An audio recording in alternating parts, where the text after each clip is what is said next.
Good evening, all. Thank you for coming.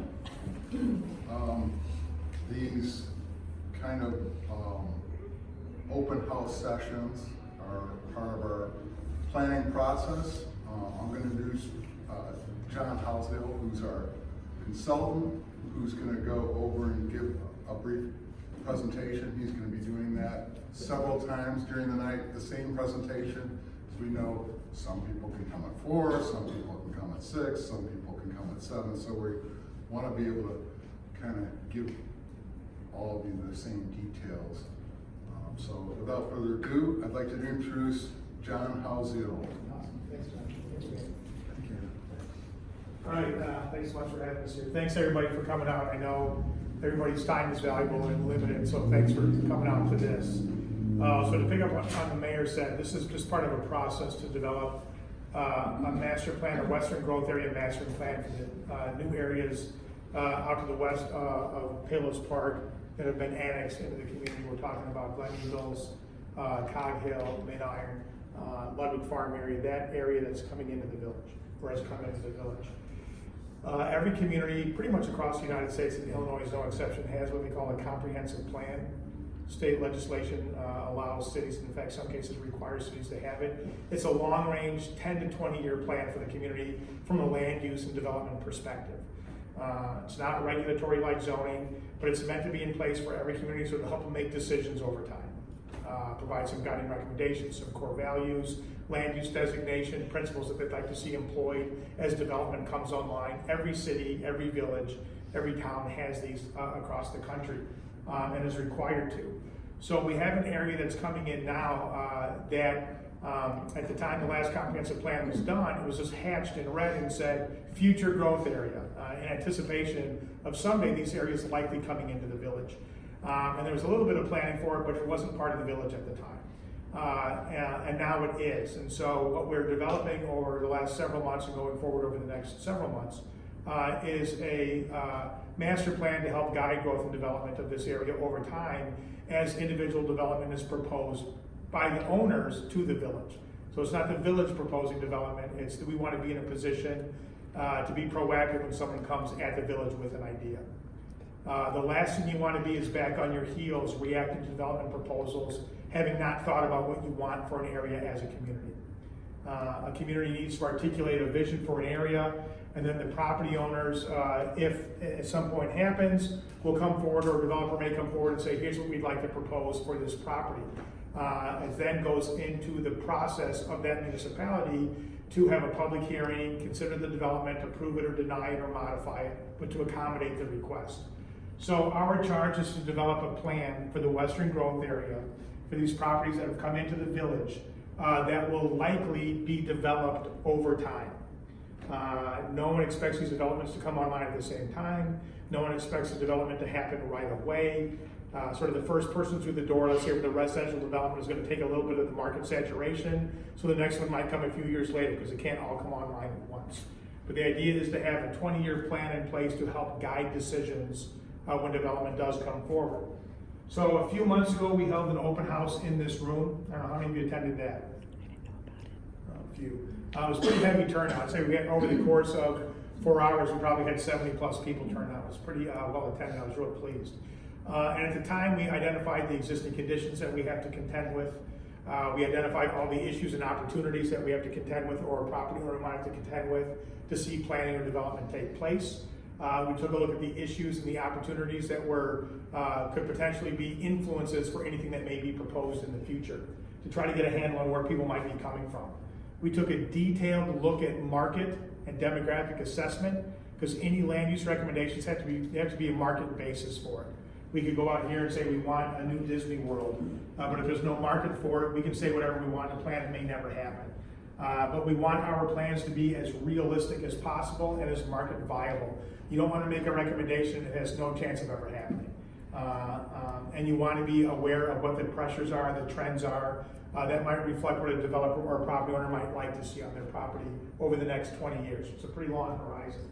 So based off of those existing conditions and that market assessment, we produced a report that has all that information in it. It's on file with the village. We presented it at a couple of PowerPoint sessions with the village board.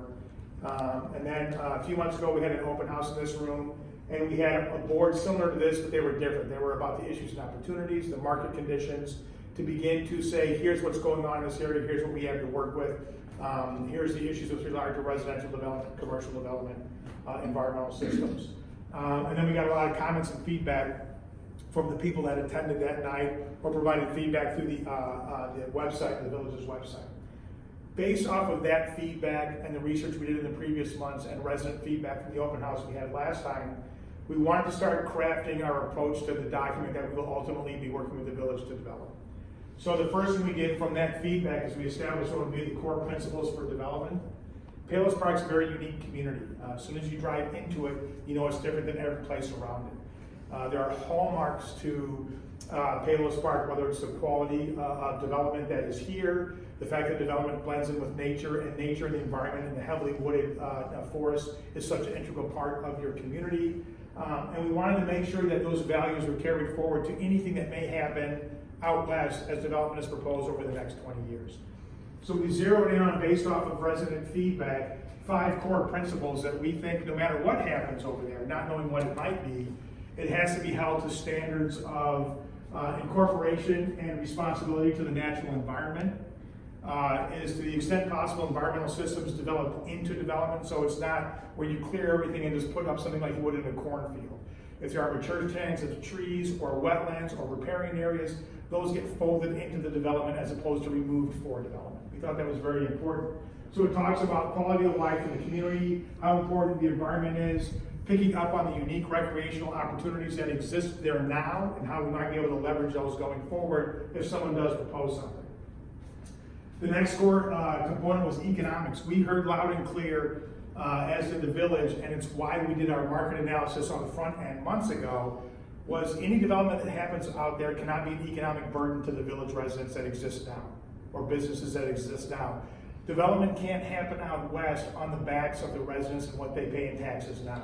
It has to be neutral or a tax benefit to the village and its residents, not a drain on village resources. So the importance of economics and a net fiscal benefit to the community is one of the top criteria whenever anybody proposes anything out west. It can't be on the village's dime or the backs of the village. It has to, over time, sustain a either neutral or a net benefit to the village. It cannot be a drain to the village. That was crucial. It's one of our core principles. The next one is quality development. Vinyl siding, crumbling development, poor landscaping, bad engineering, abusive ecological systems, don't want to see it. We want to make sure if development does happen out there, even though it's pretty far west, several miles from the core area, it reflects the quality of development that Palos Park expects to see in your community. Whether it goes for residential or commercial or what have you. It has to be a quality calling card that is fully representative of the quality of the village. Next is connectivity. We didn't want any development that happened out there. We don't think it should be an isolated development. We think it should have full connectivity to the region and surrounding areas around it. The CalSag trail, it needs to be fully connected to that. Any development, whether it's on Cog Hill or Glen Eagles or some of the surrounding area, you should be able to bike to it, hopefully golf cart to it, you should be able to walk to it. It should be safe, connected, easily accessible, high level of mobility, car, bike, walking, it doesn't matter. But the connectivity of that to us was crucial, and everything we heard from residents echoed that. They did not want to see some isolated, totally encapsulated development that's plugged out there with no relation to anything else. That's true for the region, and that's true for anybody who may want to reside there and or live there. They have to feel this mobility, this individual mobility, connectivity to everything around it. And lastly was the sense of character. We don't want, and people made it very clear, there's a very unique and special character of Palos Park. And while development out there is going to be new and different, because it's not going to look like the area of the village that's 100 years old, it's going to be new development, but it should have some of the same character and quality, sense of place, integration with nature, a lot of mature trees. It shouldn't be anywhere USA. It should very much be a unique Palos Park character type of community, however it manifests over time. So we felt it was important that no matter what may come down the pipe, and we don't know what that might be, that it ought to be measured against these 5 things at a minimum. So at the beginning of our process, we established, based on resident feedback and what we know of the community, and I've been working with Palos Park for 25 plus years as a planner. that it ought to, at a minimum, capture these 5 core principles. The next thing, and again, my presentation is going to be brief. I just want to orient you, then let you get up and read and comment and talk. We named this a conversation hub. We want you to see what we're working on. Talk to myself. Carly Peterson is with our firm as well. She's here. Talk to Rick, Lauren. Talk to John. Ask questions of us. Talk to your neighbors. But we want you to talk about what we're thinking. And this is not the plan. This is not ready for adoption. This isn't ready to push across the table or the dais. This is what we're identifying as our approach to the plan. So we've done a lot of research, a lot of data analysis. We've had a workshop, we've had an open house, we've had presentations to the board, and all this time we're taking in input. We think we have a pretty good idea on how to approach developing this plan. So what this is it begins to say our initial approach is to make sure we abide by these 5 things. This is our preliminary land use plan, sort of where we're thinking the different land use designations would go. And when you look at this, wherever you see yellow doesn't mean it's just going to be all houses or lots like this. There may very well be riparian areas or wooded areas or big open spaces with houses around it. But this is land use designation, and it really falls into a handful of things. Yellow is residential, red is commercial. This orange core is sort of this Cog Hill where the country club clubhouse is. Now we would have sort of a recreation, retail, restaurant, sort of this little closer entertainment hub. Green is different types of open space. And then you've got the purple areas, which is utility corridor for the high lines that are out there, and some industrial development that is very, very north of the Cog Hill area, the very northern edge. But those are the land use classifications. So in a comprehensive plan or in a master plan, at its very essence, every parcel has to be designated something. And that's not zoning, that's just, if this gets ultimately built out, what land use would we likely see on this area? So we would likely see residential here, because it reflects the residential that's already there. We would envision that this would remain open space, We would envision that a commercial were to be located out here, it would likely be in this area or this area. So it doesn't dictate the type of development, it doesn't dictate the density, it doesn't dictate the regulations, how tall it could be or what the setbacks have to be. It simply states this is our land use designation for the area. Every comprehensive plan at its core is a land use designation plan, which is what this is. And then for each types of land use here, we've broken it down to the following 4 boards. And we have an approach that we think is essential. If the community wants to approach residential development, or more importantly, if a developer comes to us, the village, with an idea for a development, what should our approach be in handling that request? So this talks about how we want to make sure we handle residential development, preserving and expanding recreational options. Oh, excuse me, this is open space in the environment. So this is how we want to make sure we have a comprehensive trail system, how we want to expand our passive and active recreational opportunities, really being respectful to land and waterways, integrating open space with development, not having it be separate, and then making sure we have that conservation design and quality of life. Conservation design is where you develop around natural systems. Like I said, you don't get rid of them and just develop over them. So it really begins to use those as amenities that drive the design of anything that takes place. So this is our approach to open space development. And we also have an approach to residential, to commercial, and to industrial. That's what each of these boards say. So what we're saying here is our approach to residential development. A lot of Palos Park is zoned 1 acre lots, single family. A lot of Palos Park is zoned single family 1 acre, but isn't. It's got the zoning, but the lots are way less than an acre. This, in large part, will not be all this yellow area. It's simply not going to be just 1 acre, single family detached residential. Our research, in terms of what trends are across the United States, our research as to what the market demand is for both what people want now in the immediate area and in the region, is a little bit of flexibility in terms of residential options. If you're on the golf course, would you be in a townhouse? If you lived in a big environmental area, do you, rather than having 1 acre, 1 acre, 1 acre, do you preserve that 10 acres as beautiful open space and cluster the homes a little closer together so you can preserve much more open space, sort of idea of cluster development. So you may get the same number of units, but in much less area and preserve all the rest is open. So what we're promoting is a greater variety of housing type. A lot of that is driven by the notion of what they call aging in place. Aging in place is People may be born and raised in the community, raise their kids in the community, but at some point they may no longer want to maintain or able to maintain or desire a single family detached home, but they want to stay in their community. And the question is, are those options available for people who want to stay here but no longer want a large single family home? So we're looking at trying to create a greater amount of options out here for different types of residential. So we talk about attracting Palos Park's next generation, getting younger people, younger families to move out here, and to take a look at different ways you can develop residential, even single family, in a different way that provides a range of product or residential development types and does a better job of safeguarding the natural ecological systems and heavily wooded areas. So this sort of captures our approach to residential. Approach to commercial, there's a few different commercial areas that we have. One area is this area here that's in orange, this light orange color. That's sort of at the heart of the golf course, the park that will remain golf course. We would imagine that being restaurants, spas, entertainment, sort of that higher end mixed use sort of environment, pedestrian oriented, not only for people who live out here, but for anybody and everybody who wanted to go out there to shop, to dine, to recreate, go to a day spa, whatever they would like to do. But a really nice, really high quality environment right there, sort of at the core of this massive golf and open space area. The other two red areas that you see here are areas where there's potential for commercial development. The nature of commercial development is changing rapidly. Retail is changing rapidly. You walk into a room of 200 people and say, when's the last time you went to a bricks and mortar store and bought a pair of shoes, and like in the last month, no hands go up. And you say, how many people have bought something from Amazon in the last 3 days? Almost all the hands go up. So retail is shifting a little bit, a lot. And what retailers or commercial development are looking for is changing a lot. So here you've got a couple of things. You've got a lot of frontage on some core corridors, and you've got the depth that is needed to accommodate a greater mix of commercial. And most commercial now is what they call experiential commercial.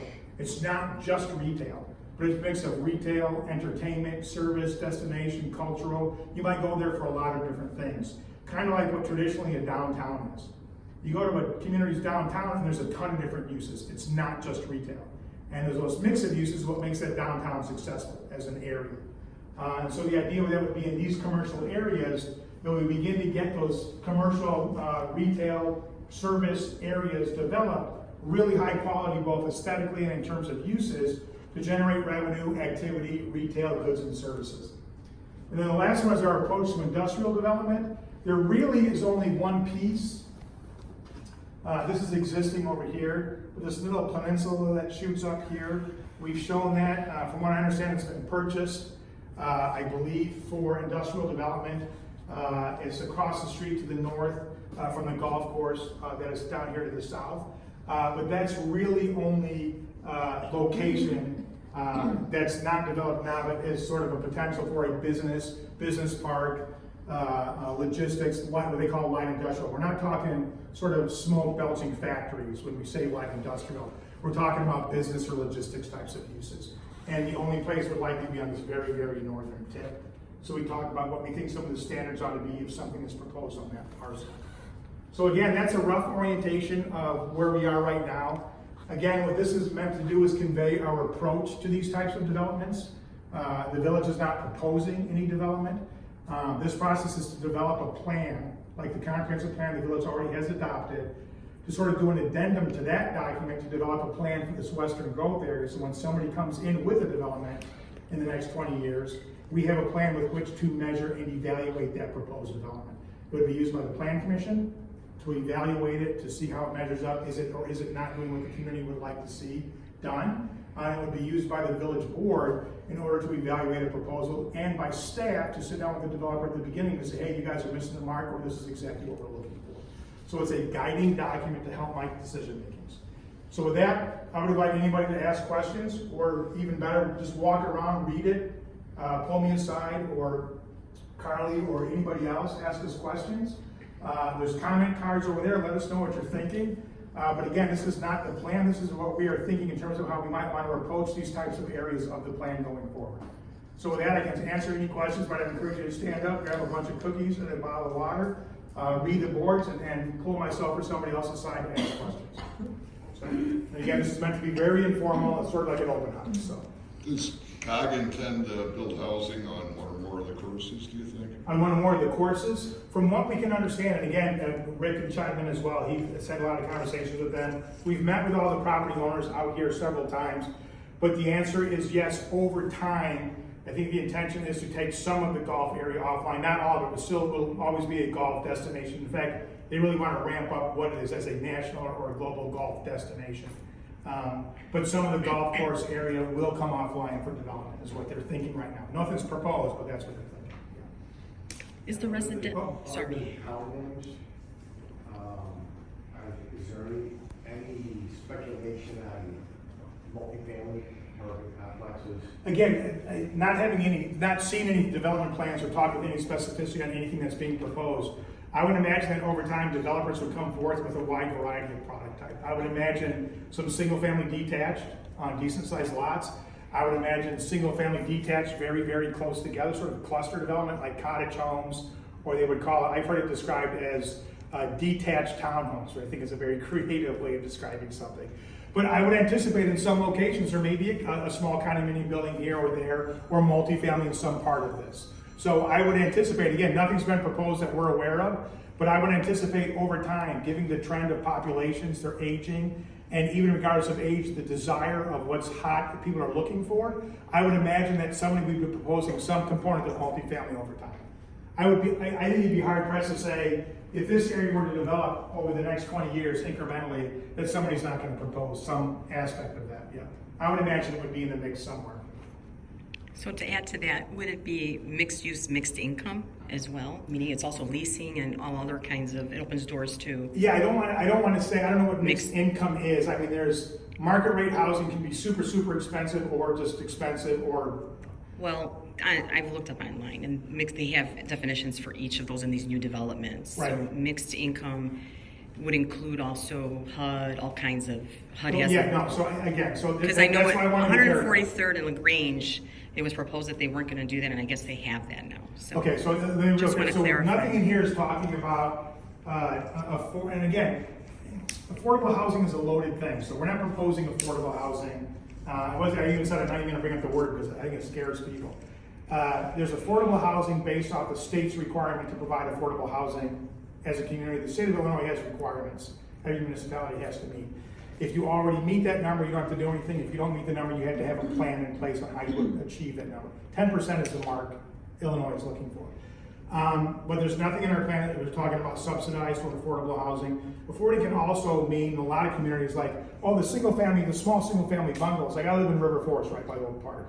And a lot of people say, well, some of those single family bungalows over on Park Avenue, those are pretty affordable. Those are affordable entry into Oak Park or River Forest. But they're still market rate, they're not subsidized, HUD's not involved. So they're not affordable in the sense that they're subsidized or below market. So affordable or mixed income can be super expensive to not super expensive, still all market rate. Subsidized or subsidized affordable is a whole other ballgame. We're not advocating or proposing any HUD or sustain or any other kind of subsidized housing. can I ask another Oh, question? yeah, one more, then I'll take him again. I wanted to ask, is this development part of the resilient cities? I know Chicago's designated as a UN resilient city, and these development plans are going around all over the nation and all over the world. Yeah. So I'm wondering, is this where this is coming from? Is this area also going to be a smart growth and grid ready area? Okay, well, you've got a lot of terms packed into there, so let me unpack some of those for Sure, people. thank you. Resiliency is a big aspect of planning right now across the country, and a lot of it came from Superstorm Sandy, Hurricane Ike, things like that, and the idea was rather than having a community plan and designed normally, a natural hazard comes along and wipes it out, it's not very resilient and it takes a lot to bring it back. A resiliency or resilient design community is one that's designed to literally weather the storm better to begin with, so it can bounce back better, it's more resilient. So there's resiliency initiatives all over the country. This isn't part of that or not part of that. A developer may very well come in and say, our development is rated high on the resiliency scale in terms of design, but this is not a resiliency initiative driven plan. Can I clarify too? Yeah, Can I yeah. add sustainability in that too? Yeah, sustainability Because is that's a big- also part of the UN initiative, so I Right, just well, want to know if that's where this is sustainability coming just from. There's three different prongs of sustainability. They call it people, profit, planet, okay? But when most people throw out sustainability, they think basically environmental. So, they don't, when they talk about it as sustainable, they tend not to be talking about the cultural or social as much, or the profitability or economic development as much. But sustainability by definition has those three prongs from planning. This thing is very heavily steeped in the fact that environmental stuff has to be integrated throughout. We do not, at this level, have anything here that says there's not a mandate for LEED certification or things like that. We've even worked on ordinances where they have that, and LEED certification may be even going away. So we stress the environment, we stress sustainable best practices, we stress being sensitive to the ecosystems that are out there, and that's about as hard as you can push from a sustainability and a resiliency perspective. So they're not driven by those initiatives, but they have a lot of those incorporated into what we've done so far. I'm gonna go back to you real quick, go ahead. So what you're saying is, as this is a 10, 20-year proposal, Mhm. 30-year proposal, whatever, speculation, with our state guidelines, where do we have to reach at before low-income housing comes into effect? There's no threshold. There's no stated threshold of that. And again, I mean, you say this isn't a project or a development. No, I understand. Yeah. This is just a plan. Any proposed development would have to come from a property owner or the private sector. We just want to have something in front of us that allows us to have some guidebook with which to evaluate what they're asking for. I can talk a little bit about the affordable housing thing, and it's sort of taking us off topic because No, we're that's not. that's not. Yeah, because we're not talking about it here, but the state sets a mandate or a goal of 10% in any municipality in the state of Illinois. 10% of the units there should be affordable. And not subsidized, not Section 8, it's not that. That's why I hate using that term, because it gets really convoluted really fast and people use it to like, oh, affordable housing. They take all the home values, owner or rental, doesn't matter if it's an owner product or rental product, in a county, it's done by county. They have a formula by which they aggregate all that, and they say in this county, anything above this rent, anything below this rent threshold is deemed affordable. Anything below this purchase price is deemed affordable. They have it for owner and rental. And then they look at each community, they do their own assessment and say, 12% of your community we consider to be pretty affordable. Doesn't mean subsidized or below market, it just means affordable, like it's not super expensive. And if you have 10% or more, you're done. You're done. If your community has less than 10%, like if River Forest Ryan has 9, you have to have a plan in place that says how you plan to approach affordable housing going forward. Affordable does not mean subsidized. Affordable does not mean Section 8. Affordable does not mean HUD. Two totally different things. So I just want you to be different. We're not proposing any of that by mandate here, nor with the state. Yeah, through your experience, have you, in single family, seen anything compares with our, with this plan being split between acre minimum versus less than acre minimum in this other direction? In other words, is this a legal issue that the board will address, or have you seen any examples in your? It's not a legal issue. What I'm afraid of is land in the old area where I live. Right. Being changed because there's a precedent. No, absolutely not, absolutely not. Zoning and land use is on a basis that is land specific. So if a development comes forward through what they call a planned unit development process or a planned development process, that's the process by which development has to get approved, all right? So let's say we adopt a plan that everybody's like, yeah, this is a great plan, this will help us navigate this over the next 20 years. And we have this plan in place. And a developer comes forward and says, I'm just gonna develop this little pod right here, all right, and it's 40 acres or whatever, or 30 acres. They would have to get approval from the village at a plan development process. Neighbors would be notified, there'd be a public hearing at the plan commission, they'd let people comment, they'd have to present stuff, it'd be posted online, you'd be able to see all the exhibits, residents would be able to speak up, it'd be in front of the plan commission. It may take 1 meeting, it may take 10 meetings. Well, here's what I'm getting to. That builder that's gonna do that wants to build come back down in the old area. We're not talking about that. We're not changing, Yeah. we're not changing anything in the old Palos area, nothing. I understand Yeah, that, I understand that. And anything we do here would not You give have them any. no experience that you can draw upon. Yeah, so no, On this so- kind of split. Yeah. So it's not unique or uncommon. Communities grow through annexation. That's just the way it is. In a lot of parts of the state and the country, communities grow to where they're touching the adjacent community. So you can't, you're landlocked, okay? But in a lot of communities, there's a lot of ability to grow. So this is very, very, very common. Most communities that are growing or have open space next to them go through this process. We have our developed older section of town. It's fully developed, zoned, planned, everything. We have this big, huge area over here that's gonna be coming into the village. It could be totally different.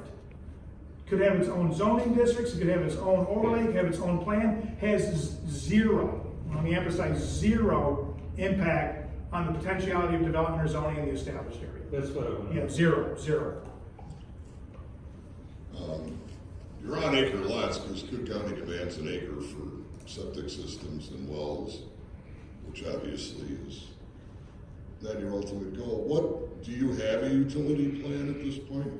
A utility plan would have to be predicated upon the development proposed, loop systems, how big it would have to be. I know the village has done work as to looking at utility extension and things like that. We've calculated that into some of our initial financial pro forma analysis of what development would have to be revenue neutral and not a burden on the village. So we've looked at a lot of those numbers. I know Public Works has looked at a lot of that infrastructure requirement.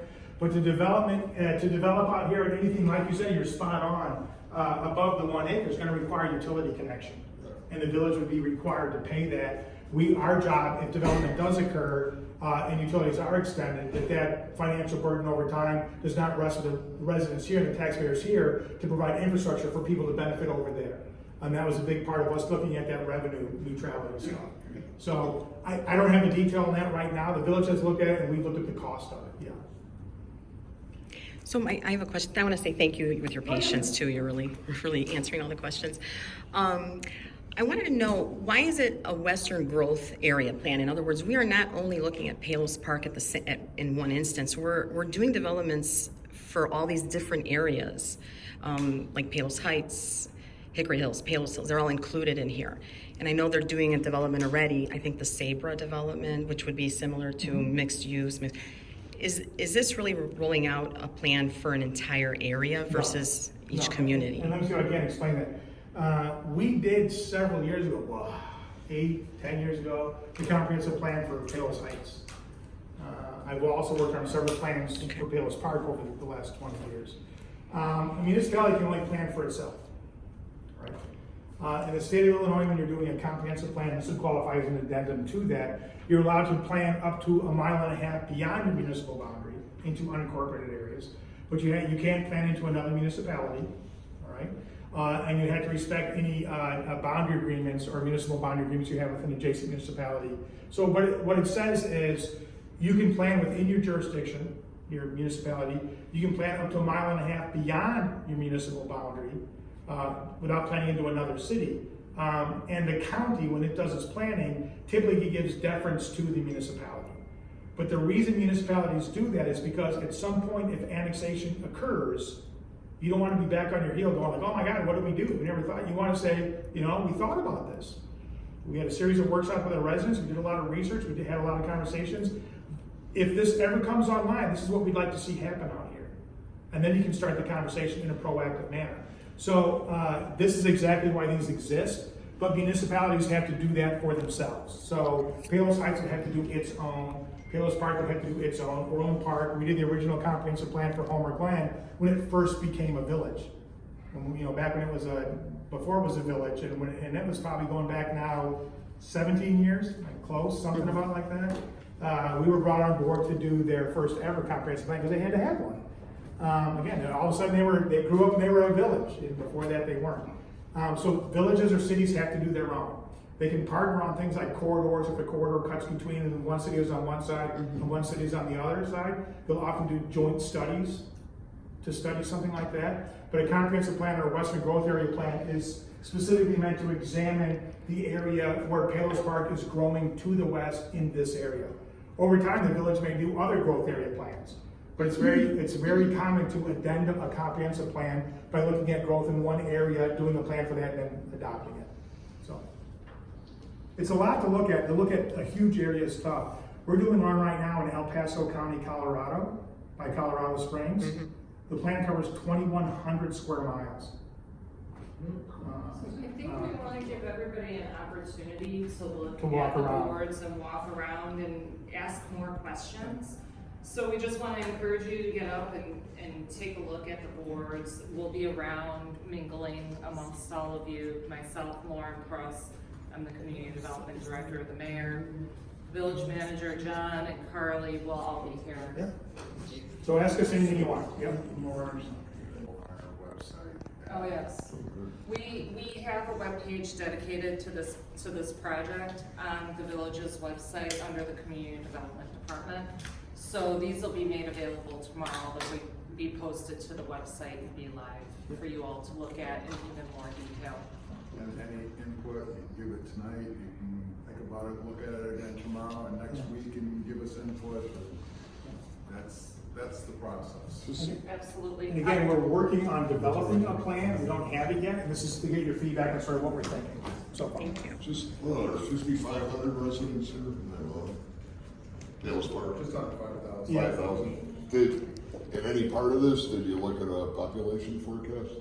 We've looked at some, I have to go back and look at our market report that is on file with the village to look at different scenarios, but without knowing exactly what's being proposed, it's hard to know, but I'll have to go back. Again, I think it's on file with the village, we could look at what those ranges might be, yeah. I can't tell off the top of my head. That's fine.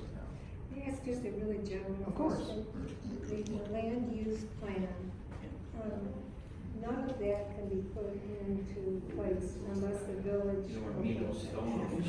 Yeah, so, I mean, so, a developer would come forward and say, I want to do, yeah, I want to put in a bunch of townhomes in a hotel, I'm just hypothetical.